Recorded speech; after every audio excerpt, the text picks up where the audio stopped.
Yeah. Are we good? Great. Hi, good morning from a overcast, feels like it's raining, an overcast Washington, D.C. Thanks for coming here, for those of you in person, as well as those of you watching the live stream. We have a great panel lined up here. We have Congressman Mike Gallagher from Wisconsin 8. Go Pack. Go Pack out. Unless they're playing the Cowboys. Jerry McGinn from the Office of the Deputy Assistant Secretary of Defense for Manufacturing and Industrial-Based Policy, where he's the principal deputy. And Ashley Larson, who's a vice president at Revolution Growth. It's $1.5 billion, give or take, venture capital firm here in D.C. And really, the intent of this discussion is to talk about this concept that was outlined in the National Security Strategy, and then additionally highlighted in the National Defense Strategy, something called the National Security Innovation Base. It's a concept kind of like innovation and venture capital that is often cited and rarely understood.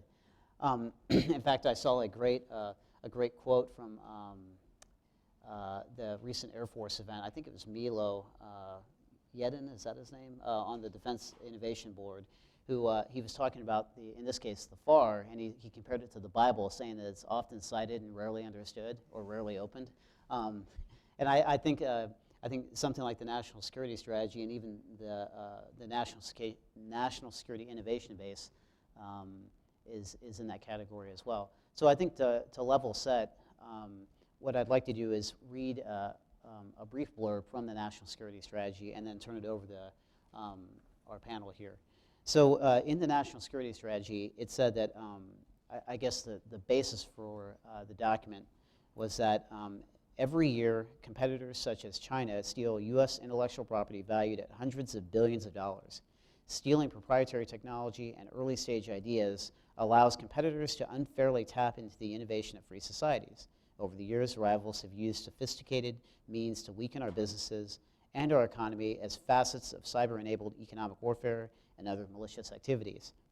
In addition to these legal means, some actors use largely legitimate legal transfers and relationships to gain access to fields, experts, trusted foundries that fill their capability gaps and erode, this is key, America's long-term competitive advantages. And within the NSS, it describes several priority actions. So one, understanding the challenges. It says the U.S. government will develop a capability to integrate, monitor, and better understand the national security implications of unfair industry trends and actions of our rivals. It says that we will protect intellectual property, tighten visa procedures, and protect data and underlying infrastructure, which I think is self-explanatory. So I think kicking things off, Mike, as a congressman from Wisconsin, what are some of the problems that you've seen with the industrial base as a whole, both here in Congress as well as back in your home district? Sure. Well, I think it's fair to say, first of all, thank you for having me here today. It's great to be here. And thank you and everyone at New America for, as a new congressman, and someone who's new to politics, you spend a lot of time in your first year figuring out where you can have the most impact. And while this is not an area of past expertise for me, it's an area where Stephen and others here have spent a lot of time trying to get me up to speed, and it's an area where I think we need to spend a far greater degree of time thinking about in Congress. It's hard to convince Congress to stop and think at any time. In Wisconsin, in my district, we're the 6th largest manufacturing district per capita. So while we don't have a huge military base, we make a lot of things that go into military equipment, and obviously we've been suffering, as has everybody, under the uncertainty surrounding the defense budgetary picture, which is particularly difficult for the subcomponent suppliers. The big primes can actually weather that storm, but if you're Fox Valley Metal in Green Bay, Wisconsin, it's harder to deal with that level of unpredictability. And the second thing I'd say is that even small companies completely unrelated to the defense industry or having anything to do with national security are finding themselves victims to cyber attack even in Green Bay, Wisconsin. So I think you appropriately led with the National Security Strategy, which clearly states that long-term strategic competition with great powers is our foremost security challenge. That requires us to rethink a lot of our assumptions, and China's technology transfer and investment strategy is a perfect example of that, and it has ramifications not just abroad, but in places like Northeast Wisconsin. And I think obviously all of us in the national security community are starting to rethink a lot of assumptions. Foremost among them, for the last few decades, we assumed that integrating our economies would moderate Chinese behavior, induce them to become a responsible stakeholder. The evidence vitiates that hypothesis, I think, very strongly. So I think it's fair to look at past interactions and see where we can change how we do business. China is aggressively sort of using their investment to gain access to information, technology, intellectual property, to advance their economic, political, military power. They have a much more integrated vision of that power than we do. From 2006 to 2016, invested $35 billion in tech. 25% of that came in 2016 alone. They were 10% of all venture deals in 2015. They're particularly aggressive with early stage investments, and it won't surprise anyone in this room to know that a lot of those have military applications, be it augmented or virtual reality, AI, robotics. I think you have an Eric Schmidt lab here, or room. I mean, Eric Schmidt sort of famously said that by 2020 they'll match us in AI, by 2025 they'll overtake us, and by 2030 they will completely dominate the market space. And it's not just their investments that I think should worry all of us, it's also the people that they send here to the United States. 330,000 students last year, 1/3 of the foreign total, 25% of STEM graduate students, and then the 440,000 experts that they attract each year through things like the 1,000 Talents program. So I'd be lying to you if I said that that's often what I get asked about at town halls back in Green Bay. We probably spend more time thinking about Aaron Rodgers' dating life than we do about Chinese, made in China 2025 plans. Is he dating anyone or no? He's dating Danica Patrick, I think. Not that I know or pay attention, but I think you have to know that as a congressman. But I think it's fair to say that it should be a source of concern for all of us, and I think it's fair to say that China's pursuing a grand strategy right now, and we are not. Jerry, in the National Defense Strategy, right, which attempts to address how the Pentagon will execute the national security strategy, right, it says that the department's technological advantage depends on a healthy and secure national security innovation base. I hope that's the last time I have to say that out loud. That includes both traditional and non-traditional defense partners. The department, with the support of Congress, will provide the defense industry with sufficient predictability to inform their long-term investments in critical skills, infrastructure, and R&D. We will continue to streamline processes so that new entrants and small-scale vendors can provide cutting-edge technologies. And we will also leverage international partnerships and protect partner investments in military capabilities. So your office is responding to and handling the executive order on the industrial base, the defense industrial base that came out last August or July. How's that going? And more importantly, how can DoD deliver, I think the term that we've used before is at the speed of relevance. How can they kind of respond to these statements in the NSS and the NDS? Okay, great. Steve, well, thanks very much to you for the invitation and to New America. And it's great to be here with Representative Gallagher and my colleague here, Ashley. So it's a very timely topic, and I really kudos to New America for identifying the national security innovation base was sort of not slipped into the national security strategy, but it's a new term, and to really kind of, it's a real opportunity. And the reason why it's in there is because some of the reasons that you outlined, the quote from the NDS, is that rapid technology changes are changing the character of war. And we've seen that in Iraq and Afghanistan over the past decade plus, but that continues. And with the spread of AI and machine learning and other kinds of technologies, the innovation is changing fundamentally how we look at warfare. So to maintain our technological advantage, we have to maintain a secure, robust, innovative, and resilient national security innovation base. And by that, we mean, the defense industrial base is, when you think of that, you think of the traditional metal benders, you think of the shipbuilders, the folks in Oshkosh in Wisconsin that make the ground vehicles for our forces. But there's an important aspect that you've seen increasingly, the department is looking at commercial technologies, because that's where the innovation is happening. And you've seen that with the stand-up of DIUX, Strategic Capabilities Office, even a program in my office, the MD5 National Security Technology Accelerator, is really about how to bring new entrants into the defense marketplace. So it's a recognition that not all ideas are invented through DoD investment dollars, or we need to use DoD investment dollars to incentivize industry to non-traditional industries, and that's what we mean by the National Security Innovation Base. Now, to answer your question directly about this, the President did hand us a task in July of last year to do a comprehensive assessment of the manufacturing and defense industrial base, and that is due to the President. Our set of recommendations, policy, regulatory, and legislative recommendations is due on April 17th. And that has been our principal focus for the last, since July.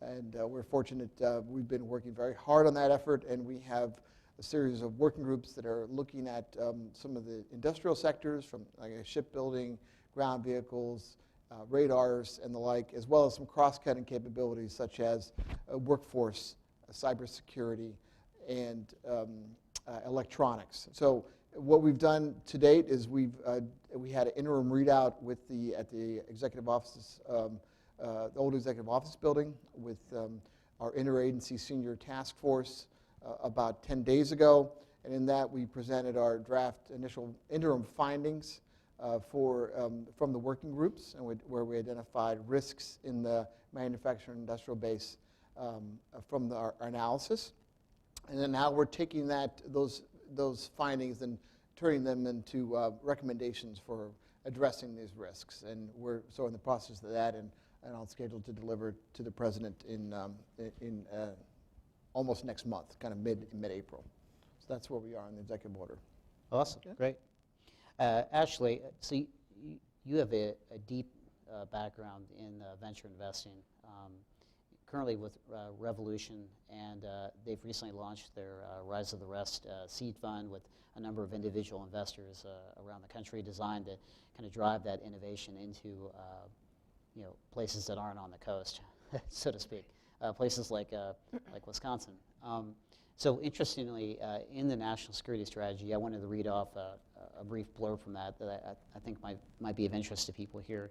It says that the National Security Innovation Base is the American network of knowledge, capabilities, and people, including academia, the national labs, and the private sector. Protecting the National Security Innovation Base requires a domestic and international response beyond the scope of any individual company, industry, university, or government agency. The landscape of innovation does not divide neatly into sectors.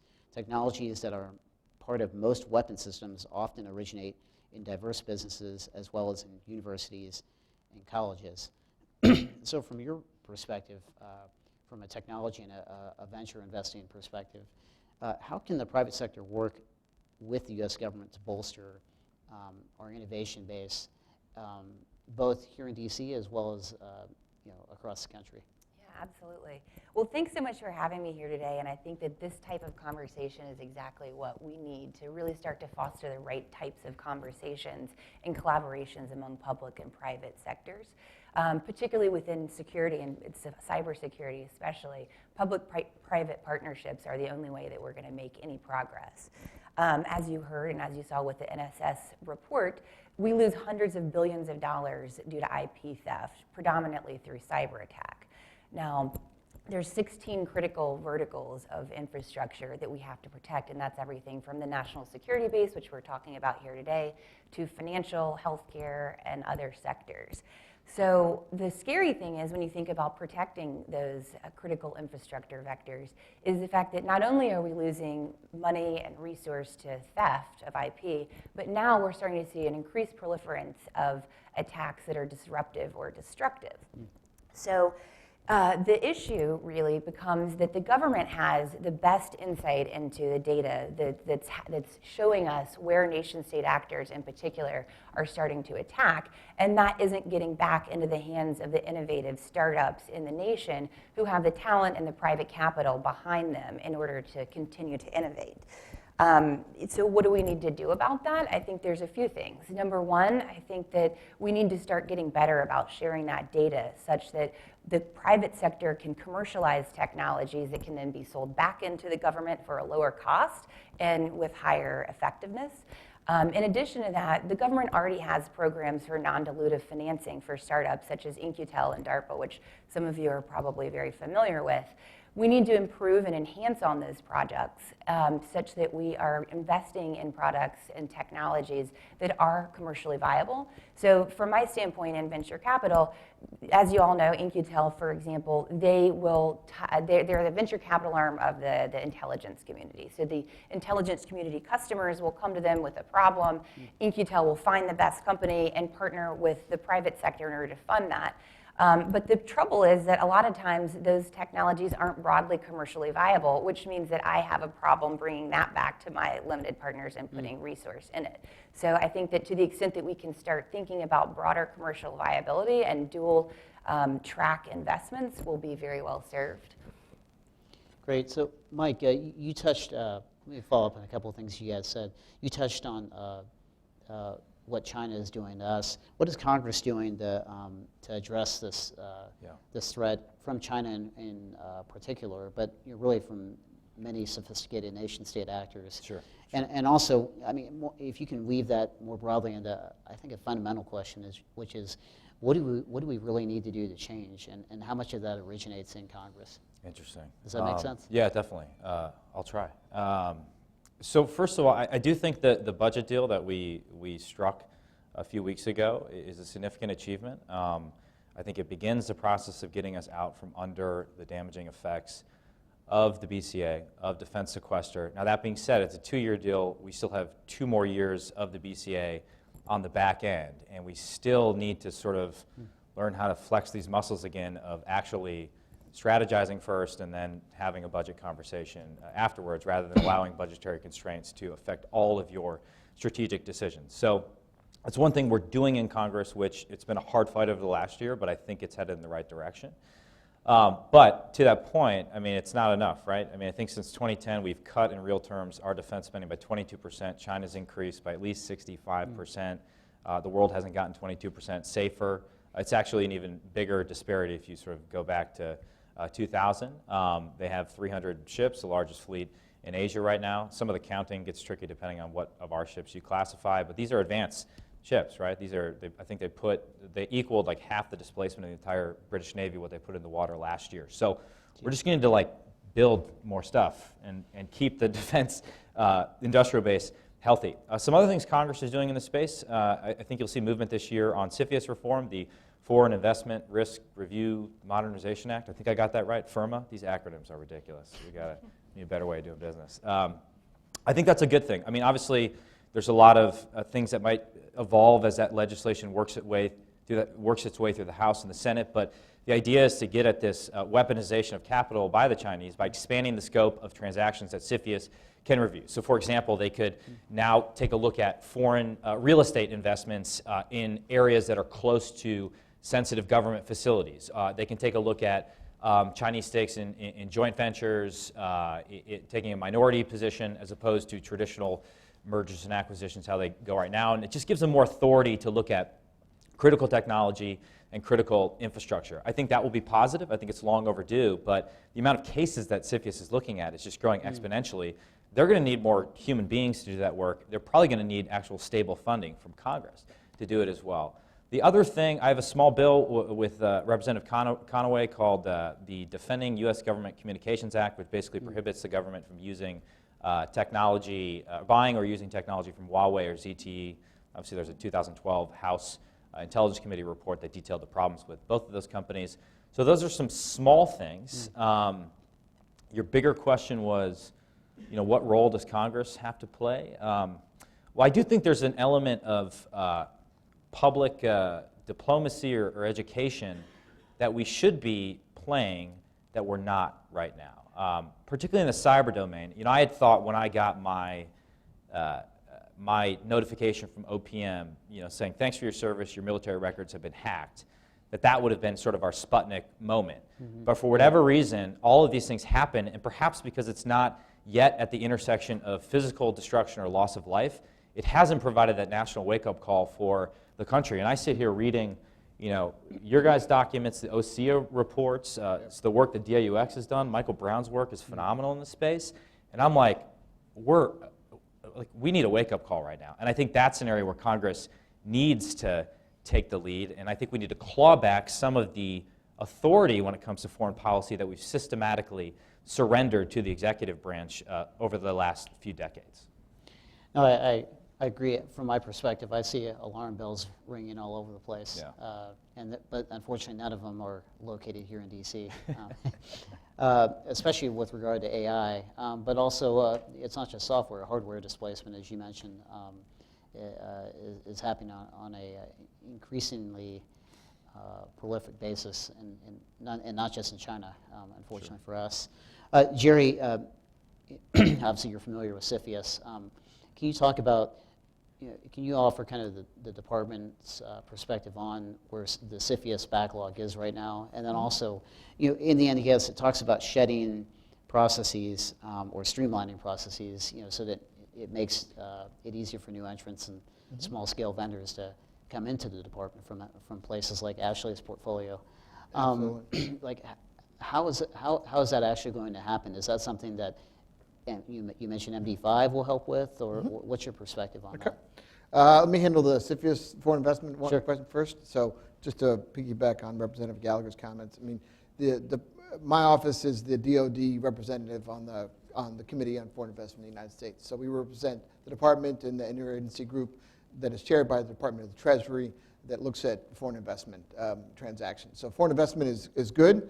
The U.S. government supports it. But we are trying to look at the national security implications of transactions that cover interagency equities. So in that, as Representative Gallagher was talking about, we have not reformed CFIUS since 2007, which was when FINZA was drafted, and that was in response to a different threat vector. It was critical infrastructure protection. What we've seen in the past decade, and particularly in the last several years, is the nature of foreign investment is changing, and it can have impacts on national security, but not be quote unquote a covered transaction under CFIUS. So that is what the FIRMA bill is trying to get at, and I think Representative outlined some of the major components of it. The department is very, very strongly supportive. What I was trying to find was a quote from Secretary Mattis. He sent a letter to Senator Cornyn, who's the original author of the bill. And I'll just quote from it that the Secretary said that DoD depends on critical, foundational, and emerging technologies to maintain military readiness and preserve our technological advantage over potential adversaries. FIRMA would help close related gaps, end quote. So it is important for us to be able to protect technology, to maintain our technological edge. And so CFIUS is an important tool of that. Export control is another set of tools, both dual-use technologies in the Department of Commerce, as well as military technologies under the authority of the Department of State. So these are important ways to protect technologies, but they're also defensive measures. So CFIUS is sort of on the 5-yard line, I like to say. We also need to get more proactive in terms of how we shape our national security innovation base. And this gets to the points that you were talking about how we incentivize industry, non-traditional industry, or the new entrants to be able to enter the defense marketplace. And one of the things which I want to piggyback on with you is that it is going to happen through public-private partnerships. These are one of the programs that we have under our portfolio are these Manufacturing USA Institutes, which are public-private partnerships in advanced technology areas, 3D printing, AIM photonics, digital manufacturing, advanced fibers and textiles. And these are public-private partnerships that are in technology areas that have both commercial and defense applications. And so we're trying to seed and projects in these areas that are they're going to benefit for the department ultimately, but also have commercial applications. So we need to do more of that. We need to, look at the InQtel model and see what's appropriate for the, in the defense space, and see those kind of proactive investments will help will help us maintain technological edge, help educate companies about the dangers of taking Chinese money at the early stages, and as well as understanding, helping build that ecosystem that's going to benefit our national security in the coming years. So that's a perfect segue to Ashley. I'd like to kind of draw you out a little bit more. Jerry's comments I think are very very valid, and yet from a private sector perspective, from my perspective, trying to work with companies to get them to both come into the U.S. government to work with them, and candidly to stay. The data is clear. We don't really have an evangelism problem. Here in D.C., we have a latency problem in that we're great at getting people to come here, but then they leave just as quickly as they showed up. You say we're not a good customer? What's it called? Yeah, it's such a big market, and it's interesting because in the venture world, venture funding rounds, range between 12 and 24 months. The average DoD procurement timeline is between like 12 and 18 months. So, which also roughly equates with Moore's law, which basically says, technology, in this case, processing speed, doubles every 18 months. So basically, you're literally running against time, and so from a private sector perspective, as well as a venture perspective, the tendency is to kind of dive into a lot of these recommendations. Say, it'd be great to do like a coordinating group, or maybe have a brief to Congress. But the challenge is, number one, venture investing. The last time I checked, is not a 8 to 5 job. The startup life is certainly not an 8 to 5 job. These men and women are doing their best to create value for themselves and others. So how can the private sector, but specifically the tech industry and the venture capital industry at large, engage on a lot of the points that Mike and Jerry have been making? Right. No, I mean, I think that's the question of the day, right? As an investor, I'm my job is to invest in businesses that are growing very fast. And a lot of times I actually shy away from companies that have a lot of government customers, specifically for the reasons that you talked about. So, that's not specific to me. That's an industry-wide kind of paradigm which needs to shift. So, you think about, shortening the procurement time periods. You think about, getting in front of commercial businesses more quickly and really explaining where your issue is and how you can work together to commercialize. I think, to the point about data, as I mentioned before, just as a statistic here, so the average cost of a hacking attempt is $0 for a hacker. The revenue to that hacker is $156 on average per record. There are hundreds of thousands, if not millions, of records stolen in any particular attack, which means that the demand is there for hacking, right? And the government alone can't, come in and protect, these critical verticals. 90% of those critical verticals, 90% of critical infrastructure in generally is privately owned. So I think, it really becomes inherent on us to come up with some better skills of communication. Can I two-finger off that? I think it's right on, and I think it made me think about something that we in Congress should also be thinking about, which is, okay, so how do I explain this? All right, there's certain things we can't do that, for example, the Chinese can, right? The Chinese has devoted 250 to 300,000 PLA soldiers to cyber. That's far bigger than the Marine Corps. So we can't do that. And we can't really adopt sort of their model of military-civilian fusion. But I do think we need to think creatively about how do we allow some of the most talented people in the private sector to perhaps serve for a period of time in your building or in uniform. You look at all the services right now are trying to sort of grow their own organic cyber warriors, which is all well and good, right? You'll talk to the Commandant of the Marine Corps, say, I'm thinking about a Marine wants to become a cyber Marine. We're going to have a specialized career track for him or her, kind of like if you were to do MARSOC, to be a special operator. You can be away from the flagpole, you can do your own thing. That's good, but I still think we're not going to get like the world-class coder to, join the Marine Corps at 19, get a high and tight, do a bunch of pull-ups all the time. I mean, that could be charitable to our coders out there, but I think we need a more creative model. And we're thinking about that. Will Hurd has some good ideas.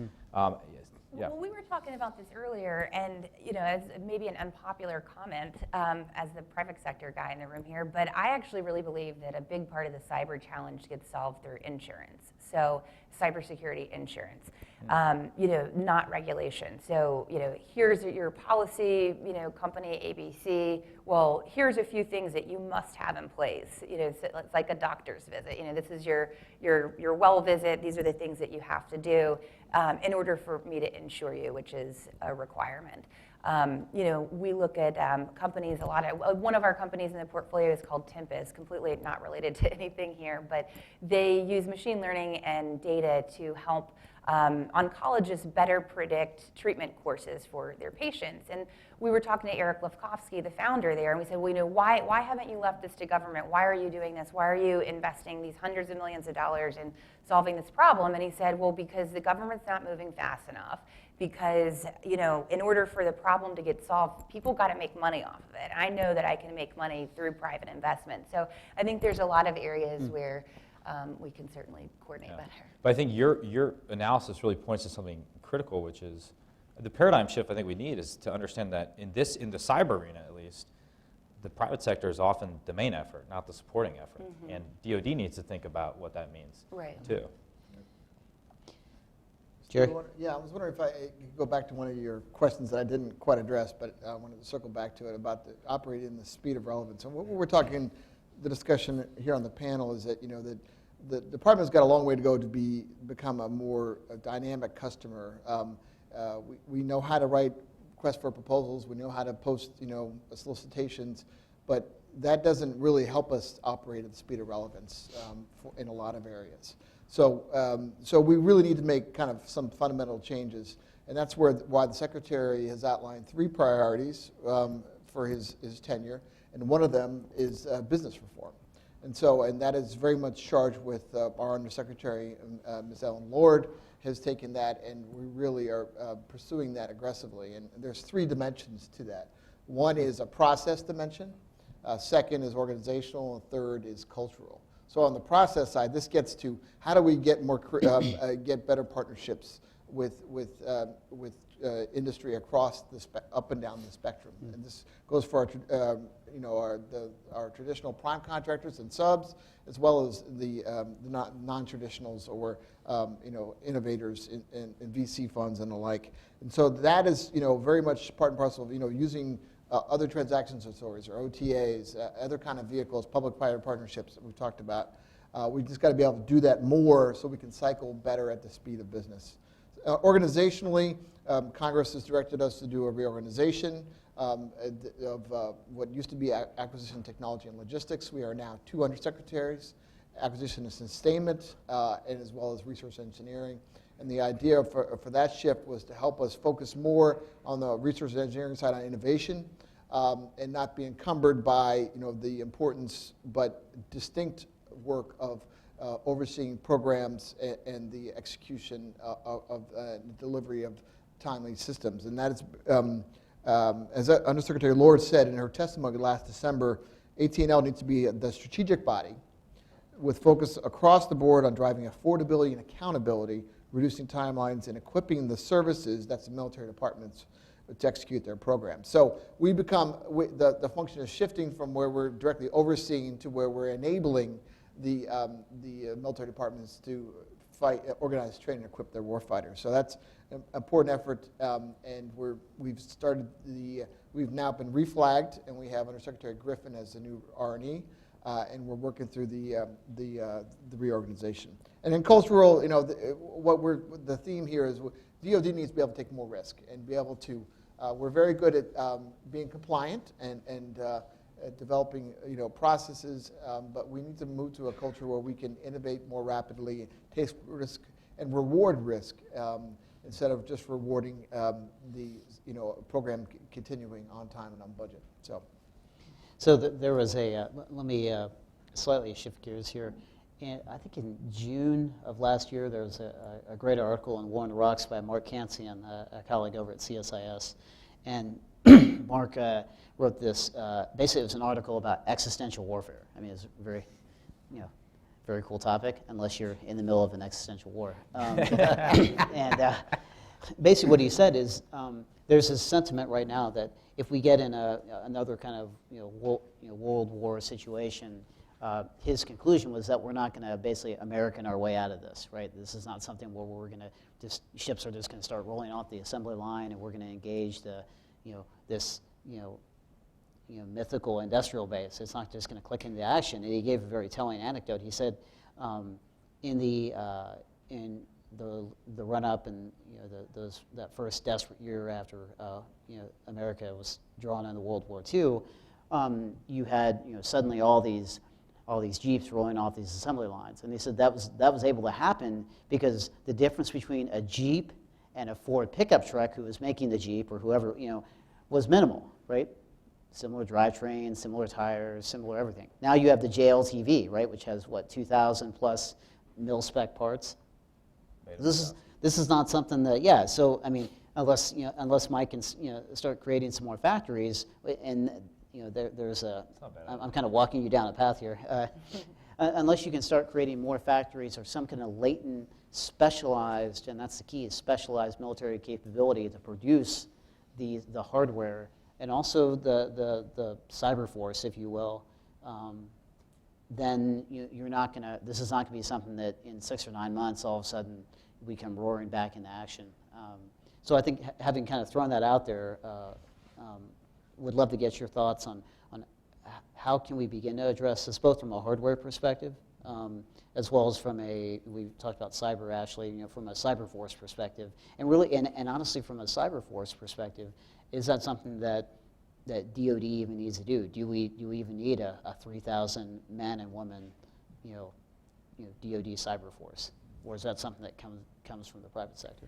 Well, I think that we're all very fortunate in that the talent pool here in the DC region is unparalleled from a cybersecurity standpoint. What we lack is the ability to, this is just from my views on the sort of cybersecurity workforce as it is in DC. So we have no shortage of the technical talent because we've got the amazing folks coming out of agencies and other governmental institutions. So, I think that training ground has been really critical for building DC into a world powerhouse in cybersecurity. The challenge that we face is that we're not able to attract the right sales and marketing talent, a lot of times the right operational talent to DC because the base just isn't large enough. There's not enough companies to really attract, that outside talent who isn't necessarily technical. Fortunately, we're kind of in a paradigm where there have been a number of big exits in the space and continue to be big exits in the space, so FireEye, Mandiant, Tenable, to name a few. And now we're starting to see folks that are leaders within those organizations go out and start their own companies, seed the existing companies, et cetera. So, I think that from a talent perspective, we're in good shape, but some work remains to be done to make DC into a more attractive region. I would just say a few things. One, you and Cantion are right, and I tried to write something basically as a thought experiment of if we found ourselves dragged into a great power conflict, could we even gear up for it? And I think there are serious questions. I think the answer might be no right now, which is very troubling. And as the Marine Corps is dealing with right now, sorry, I'm a Marine, that's my bias. We've never had to think about fighting to get to the fight. We've always been able to sail our ships with Marines on them everywhere we wanted to go. We had air superiority, we had superiority across every domain. Now we don't.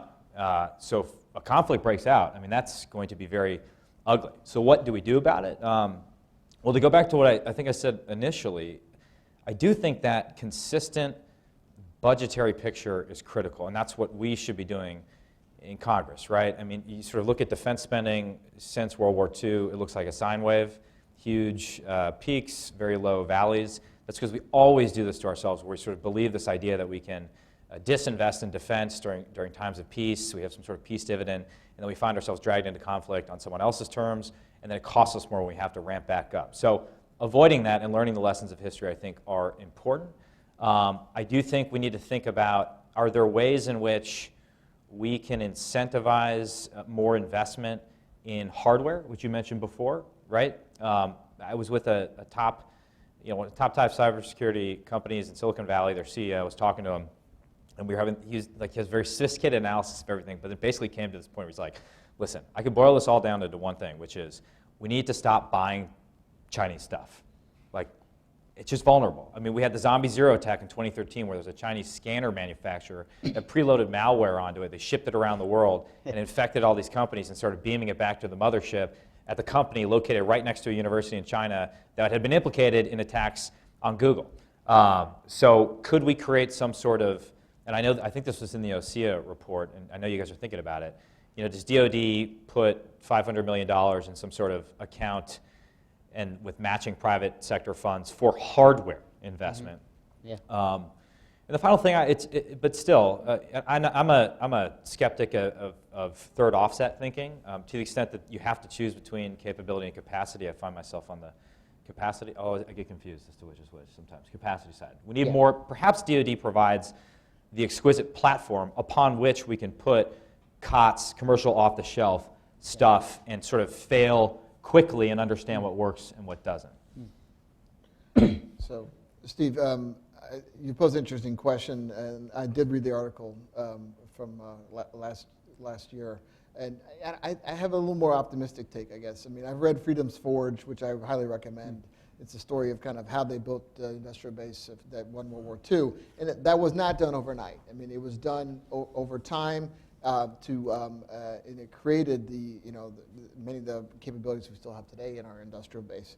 But I think to get, we would not be able to respond today, immediately. So one of the things we've uncovered in our industrial base analysis for the executive order is sort of 5 what we call systematic causes that many of them have been alluded to today. First of all, is sort of the impact of sequestration, the uncertainty of defense funding, of government spending, being on continuing resolutions all the time creates all kinds of uncertainty. Makes it hard for companies to plan, makes it less attractive for companies to enter the marketplace. The second is this industrial policies of competitor nations. We've talking about China as the pacing challenge, but there are other countries that have industrial policies as well. But we see that very explicitly in the case of China. They're very public about where they're investing and how much they're investing, so that and that has impacts. Third would be impact of our workforce. I mean, even during the height of the recession, we had significant shortages on STEM talent across the workforce. I mean, but it's not just high tech. It's not just STEM, but it's also high tech welders for our nuclear engineers and as well as for shipbuilders. Those capabilities are we have made some improvements. Companies are investing a lot in STEM, but it's still we're still way behind where we need to go for the workforce of the future. Fourth is on manufacturing. Our manufacturing base has eroded, which gets to why the representatives may be a little more pessimistic on this. Is that our base is smaller. I'm just a pessimist by nature. I'm Catholic. I always feel like something's wrong. Exactly. It's my fault. But it is a fact that we've lost over 6. I forget exactly how many. I've got it here. We've lost tremendous amounts since 2000. We've lost 5 million manufacturing jobs. So again, we've made some improvements. That has leveled off a bit as we've focused in recent years on advanced manufacturing, but it's still a systematic challenge. And then the last one is we've also been talking about is U.S. government buying practices. How we do business struggles to be at the speed of relevance. So we need to improve how we do that. So these systematic causes lead to different risks that come up in the industrial base. And we have to attack each of those in order to really get at where we need to go for the future. And that comes through policy changes, that comes through regulatory changes, that comes through authority changes, and some investment changes. And I would add education to that as well. Yeah, so, specifically within cybersecurity, a full 50% of the required workforce that's needed to do the jobs in America is not there. So we don't have people with the right backgrounds to fill those jobs, which creates gaps, which creates holes, which leads to vulnerabilities. So we need to start educating our youth and, maybe even mandating certain courses within college curriculums, that will help prepare our next generation. It's interesting, and I'm going to open it up just a couple questions as we're almost at time. But while you're queuing up your questions, your point, Ashley, is very interesting, especially now that I saw a report late last week that they think that we're like nearing full employment. So it's not like we're at 10 or 12% unemployment. I mean, we're nearing full employment, and we have these huge gaps. The argument before was, oh, well, there's all these jobs out there. There's people that, in theory, could fill these jobs, right? And now it extends that's not well the case. beyond cybersecurity, right? Like, so if you think about this new model of shared economy and machine learning and AI and all of these new technologies that are coming up, there are sure going to be some jobs that may be displaced by that, not as many as I think people worry about. But we need to start developing a more nimble workforce, and a workforce that can readily switch and understand and engage with these new technologies. Well, can I say, we are at least in Wisconsin, near full or full employment, but labor force participation is still at a 30-year low. So, and you talk to any business, it doesn't really matter what it is, they'll say this. I literally hear this every single day when I'm back home. It's, you guys talk about jobs, we got a ton of jobs, we just can't find human beings to do the job. We had 20 people come out for a job, 10 had the basic skills, 3 passed the drug test, and only 1 of the 3 is showing up today. I've heard a version of that more times than I can count. That's a huge challenge. So you could say, well, we don't have the requisite skilled workforce, so that might be an educational problem. That might require us to invest more in vocational and technical training. An alternative theory would be they just don't want to do that type of work. I don't know. I mean, it's a very complex thing. It's overdetermined. Totally. You could criticize some of our social safety net programs as incentivizing people to stay out of the workforce, but we got to figure that out. I tend to think we're going to be stuck at the best we can do is 3 to 3.5% growth until we figure that issue out. So in the interest of time, let me take a couple questions in a row, like you 3, and please introduce yourself and keep your question brief and make sure it's a question. Please. Matt? Excuse me. Thank you. I have a question for Mr. McGinn on the competition in the DoD industrial base.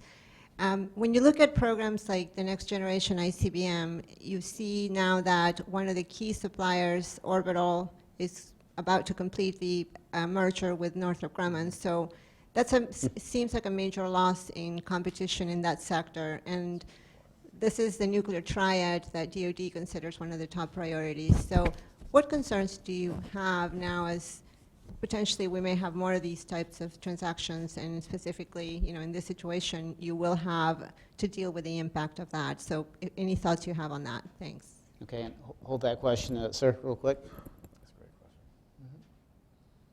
Don't forget. Thank you very much. My name is Srin Peter. I'm from the Russian Embassy. Today you were covering the issue mostly from the internal perspective, but as we all know, internet is a kind of global phenomenon. In this regard, I'm just curious, don't you think that it would be or will be in the interest of the United States to work out some kind of international norms of behavior in internet? For example, Russian Federation has suggested to even proposed draft United Nations Convention on Cooperation in Combating Information Crimes. So don't you think that having established obligatory norms of behavior in internet will be in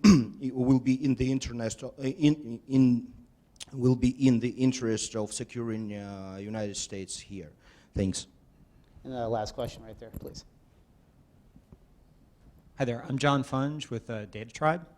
And I was curious for Ashley, when you're sizing markets, you're looking at prospective investments, how do you think about expansion beyond the United States? If it's some really interesting advanced cyber tech thing, when you're making assumptions around how those businesses will proceed outside the U.S. and what limits they might have on them and how well they can penetrate those markets, what assumptions do you make when you're sizing those markets? Sure.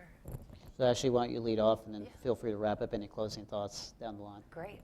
Yeah, so well, the challenge with the cybersecurity market in general has been that in the US market between 2014 and 16, all of this money went into the sector, chopping up these necessarily already segregated bubbles, right? So the profile of a hacker is different. Some hackers are going to do a phishing email, and the hacker that's hacking into an ERP system is completely different from a skill set perspective. So as a result, technologies have developed to protect each particular risk. Now, all of this money flowed into the space in 2014 to 2016, and that chopped up already small total addressable markets. So rather than having 3 funded competitors in a particular market, now you have 20, and none of them can get beyond the requisite size that they need to really scale domestically or internationally. We're starting to see some shakeout of that happening in the venture community here. So a lot of times an A round or a B round might have been wildly mispriced, and those firms are having trouble getting their next round of capital. I think we're starting to see some right sizing there.